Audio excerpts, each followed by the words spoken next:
Beaucoup de personnes n'avancent pas dans leur vie parce que ce sont des lâches. Le courage, c'est extrêmement important.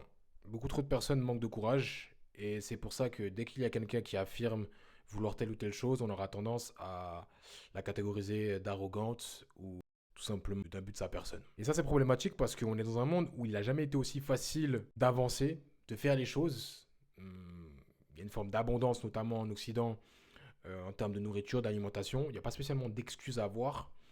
Mais le fait qu'il n'y ait pas spécialement de courage autour de nous, parce que justement, tout est donné si facilement, cela crée une forme de faiblesse ambiante. Et cette faiblesse ambiante, c'est problématique parce que ça crée énormément de vices, énormément de personnes du coup faibles. Et la faiblesse, c'est ce qui crée justement les vices. Il faut pouvoir se confronter à ces personnes. Malheureusement, qu'on le veuille ou non, lorsqu'on est faible, on a tendance à se mettre en groupe contre le plus fort.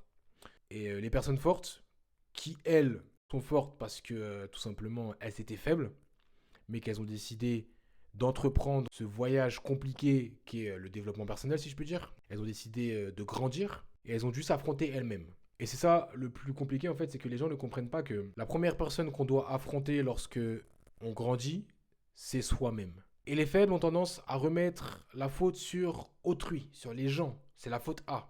Ça se voit dans les commentaires. Beaucoup trop de personnes ont tendance à mettre leur mauvaise énergie intérieure vers l'extérieur. Alors qu'au contraire, les personnes qui travaillent sur elles-mêmes utilisent cette énergie qu'ils ont travaillée au fur et à mesure vers l'extérieur. Mais une énergie positive. De ce fait, il faut que vous compreniez que le courage, c'est quelque chose qui se crée. Mais il se crée uniquement si on a la volonté déjà. Beaucoup trop de personnes n'ont pas le courage parce qu'elles ont peur de l'adversité. Il faut déjà comprendre que l'adversité fait partie du processus d'évolution. Comprenez que pour grandir, vous devez absolument vous confronter à l'échec, donc à une épreuve, pour pouvoir évoluer, pour apprendre de vos erreurs. Une personne qui est forte, c'est une personne qui a appris de ses erreurs. Apprenez de vos erreurs et vous allez commencer à entreprendre votre vie correctement. Pour aborder votre vie, faites preuve de courage. C'est important, c'est capital.